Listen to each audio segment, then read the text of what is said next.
you have some change, in this case it's what, a 2 times change in our concentration, right? I'm going to plug in 2 here. Right? And if that first order is whenever the change that you made it to this will be the change that you did to your rate as well. So what was the rate as well here? So it was rate, it was also times 2. So if it follows this format, it means it's first order. All that means is, hey, if I doubled this by 16 and the rate changed by 16, it would be a first order reaction. Because you can plug it into this formula. Let's say you plugged in 2 here and the answer was 4 here. Clearly that's not first order. Yeah. Right? Does that make sense? Okay, again. Huh? Can you repeat it? Yeah, so let's say that you try plugging it into this formula, right? Okay. Well, and this was 2, and let's say this was 4, right? Okay. You would plug it into here, and since these aren't equal on both sides, it's not first order. Oh, okay. So then that would bring us to our second order one. But in this case, not to confuse you, it's 2. Is that cool? Mm-hmm. The other reactant, cool. These are both first order. That kind of sucks. Yeah. If you would have second orders, does it just times it by 4? Yeah. Or so does then, it yeah. just put the second power? I like it better in terms of the second power. So just while we're on the topic, right? Let's say that this was, can someone do the math? What would that be, 0.75 or something like that? 0.075 roughly? Oh, because it's... Or not 4, what's 4? It'd be like 1, right? Yeah. Yeah, So 0. 0.1. Yeah, 1, 0. Yeah. Do you guys see that? Yeah. Let's say that the increase was double here and then it changed by a factor of 4. Just for, right? To see that. Right? Well, that wouldn't satisfy our equation for first order, right? Yeah. But what's our other option? Zero order and second order. 0 first, second, half, and middle. Yeah. So what I like to do for second order is rate order 2. So right? You have some amount that you're multiplying times your concentration of A, right? Mm-hmm. If your rate is equal to that concentration squared, then it's second order. That looks kind of scary at first, but it's not, right? So what was our change in concentration here, right? It was 2, right? And my rate was increased by a factor of 4, right? Yeah. So that's really just what? My factor 2 squared, which is 4. Okay. Yeah, so you can kind of plug it into the equation to see if it works or not, right? So what that means is, if I tell you it's a second order reaction, and you double and you multiply, let's say this was a second order reactant, right? And I quadrupled its concentration. Right? So if it's second order, and you multiply that by 4 times, then my overall answer would be the rate times 4 squared. Yes. So it'd be 16 time increase. So if it was 96, it would be 96 squared. Okay. If it was 100, it'd be 100 squared. Cool? And So that's how then- you can kind of see it really fast, right? And that means it's rate 2. 2. Yeah. Okay. But So an order of 2. the hard part is that on the exam, he's likely going to say something like, you know, if the concentration changes by this, and the resultant is a factor squared, like you have to be able to like decipher what it's meaning, you know? But you're going to see a lot of those in multiple choice, right? You're going to see a lot of those. Reactant A was determined to be second order. Its concentration was halved. What happened to the rate? You know what I mean? You just got to plug it into our formula. Just, okay. You know what I mean? Does this formula make sense for everyone? Yeah. Sometimes this can be a little. You want to see another way? We could either use a concentration of A or B? Yeah. It doesn't matter. It's whatever one you want. Okay. Right? Mhm. Because you're going to have to determine each one individually anyway. Oh, just Because use what the where order is it's- for the first one isn't necessarily the one's order. constant, the other one. Yeah, right. So that's also a really good point too, right? The only reason In this one, you have to the only reason we could actually get this concentration was because the other one was held constant, which is Yes. really important, right? Right, so you can only compare these two, this one, if your other reactant is held constant. Otherwise, you can't do it.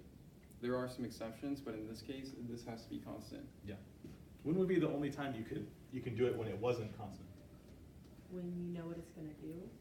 That's true. Yeah. But more importantly, what if this one was a zero order, Yeah, it's serious. right? How do you know if it's zero order? So that's a good question, right? So zero order you don't see very often, but what it means is you can multiply it by any number, 16, and it does nothing to the rate.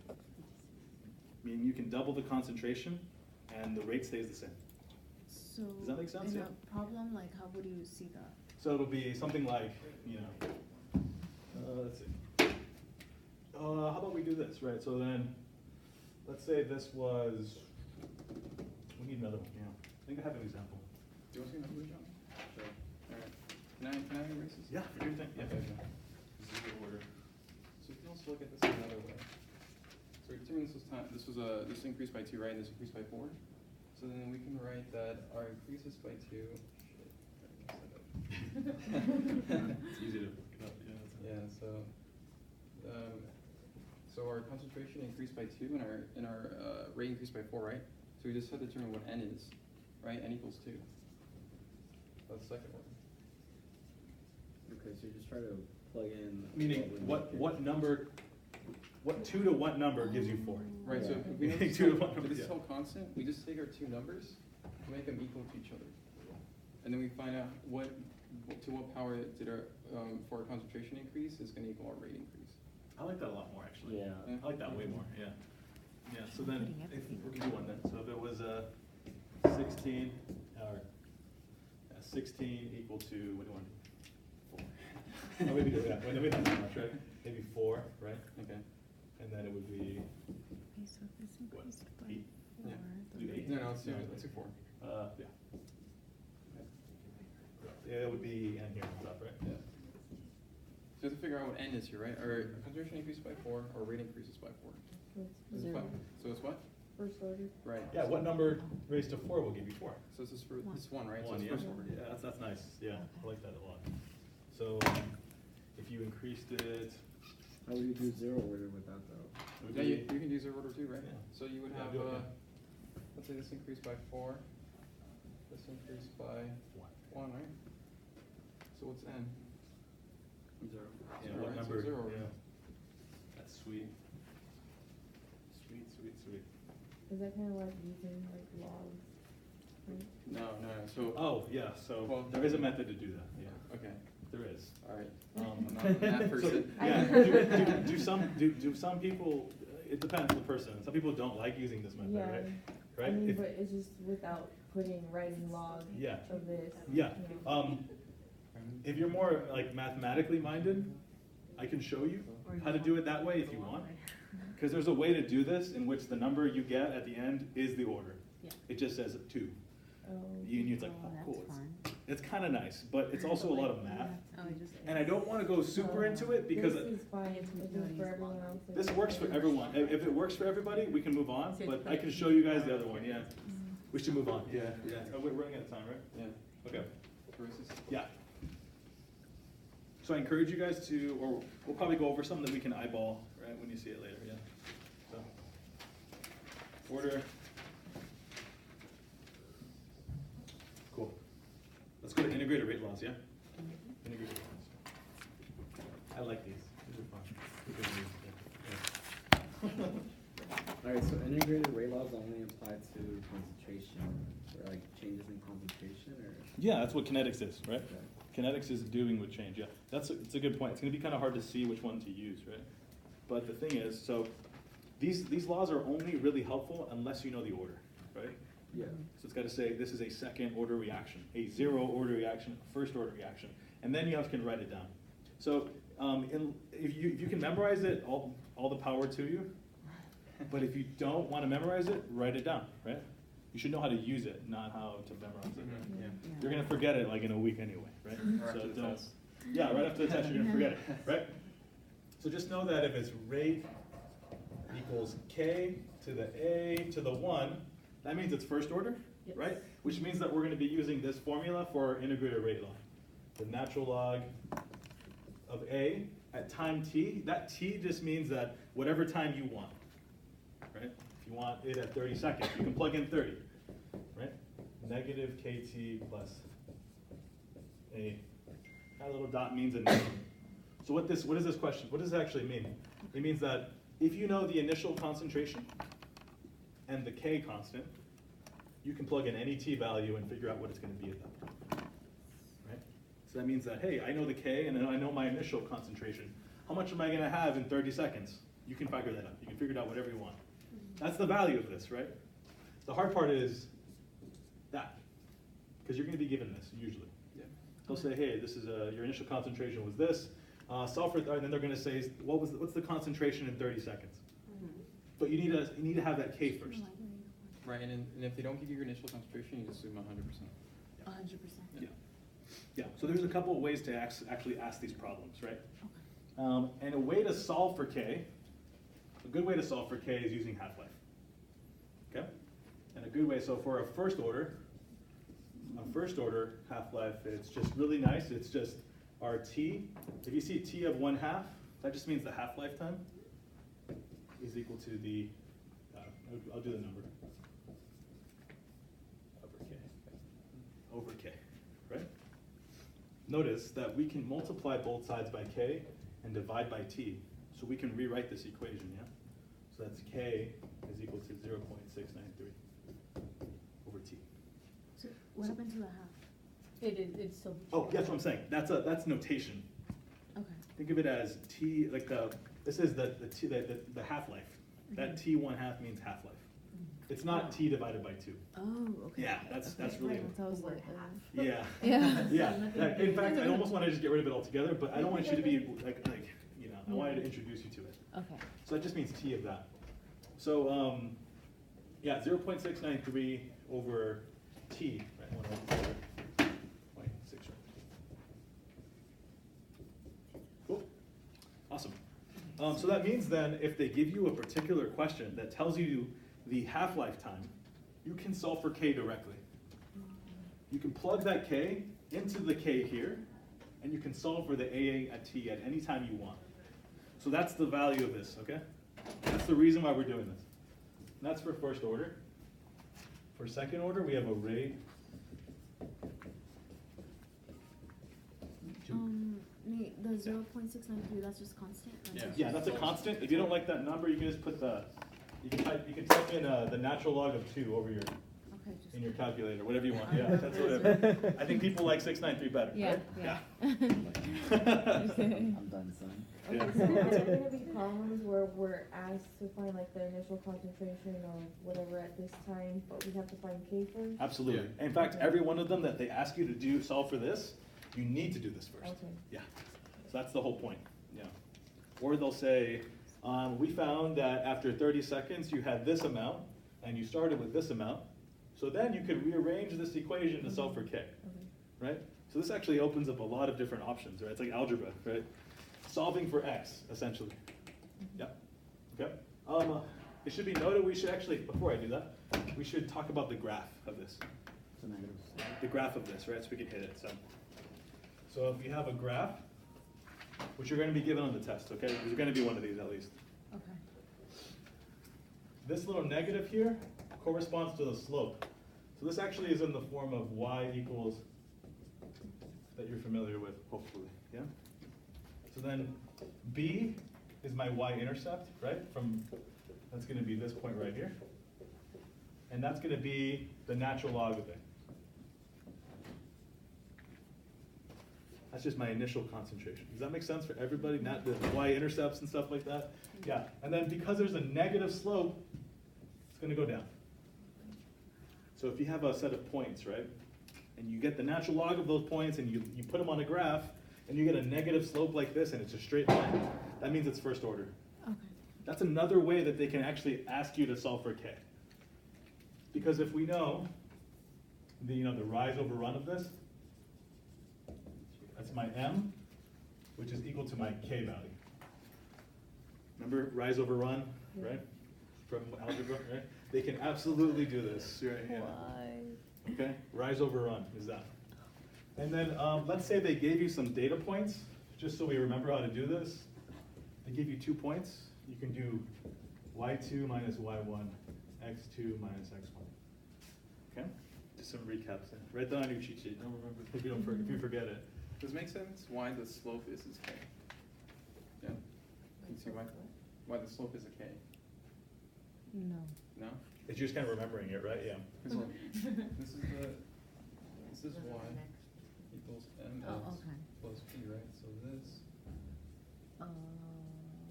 this m equals your K here. Okay. they can also, another method, they'll have a graph laid out for you, right? And it'll be something kind of weird, like, it'll be, let's say the graph of this line is y equals, what, negative 0.3 plus 23.5, right? So if they give you something like this, they're saying, oh, you have to step back, right, and say, oh, I know that this is my y-intercept, Is your and that initial- corresponds to Initial concentration. ln of a naught, right? Mm-hmm. Here's how you solve for that, right? Because you can't just plug in that as your y-intercept. You're not done. You need to plug in 23.5 is equal to that. Yeah. How do we get rid of that natural log?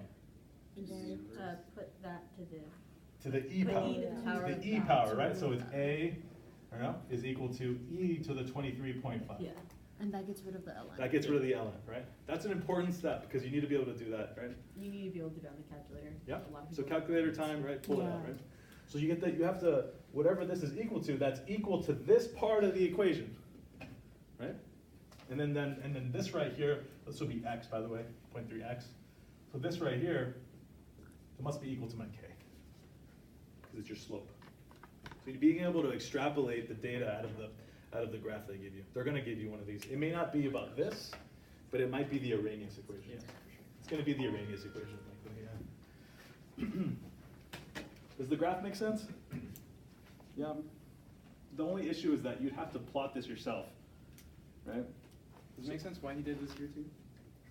Right? 'Cause- Yeah, because it's. Yeah, because I don't want you to get to this point and just plug in that number, because that's not true. That's not right. You need to solve for a. Right, because this is the ln of A. We want to find A, the original concentration. Yeah. That's why we Okay. take E both sides. Once you found a, why is there a k right there? That's just telling you that that's the k, right? This, yeah, because Okay. remember we said our slope is our K, Mm-hmm, okay, because of the way this equation is set up. okay, Is that fine? yes. Cool? Yeah. So then that's all for first order. So what do you need to know? You need to know the integrated rate law. You need to know the way to solve for k using the half-life formula, and you need to know what the graph looks like. More importantly, you should really note that this right here is your initial concentration. That's initial. Initial, right? And you should also know that your slope of this line is your k value. So you have like a bunch of different ways to solve for k. They're all free game, so maybe on your cheat sheet you can write that, yeah. On the note, I said slope equals negative k divided by 2.3. Is that because it's log? Like on the note for class? Like, Oh. Yeah. I'd have to see, The yeah. graph is log and the other one's time. Is that why it's negative k divided by 2.3? Oh, okay, I see what you're saying. So you're saying the axes, yeah. Yeah, yeah, The sorry. axes, yeah, that's important. So all I said here is that that point is that, right? But if you're actually graphing it, instead, normally you have a y-axis and an x-axis. Your y-axis is the natural log of a. And this right here is time. So your x is time, your y is the natural log of a. Does that make sense? Yeah? So they can actually ask a question also. They can say, some data points were planned, right? Mm-hmm. And on a natural log of a versus time graph, it produced a slope, a positive, a negative slope. So it's kind of explaining what this looks like, yeah? You'll get introduced. We have a couple problems like that in the problem set. So, you want to move on in a second, I guess, yeah? Very easy. You want me to do it? You like rate orders? Okay.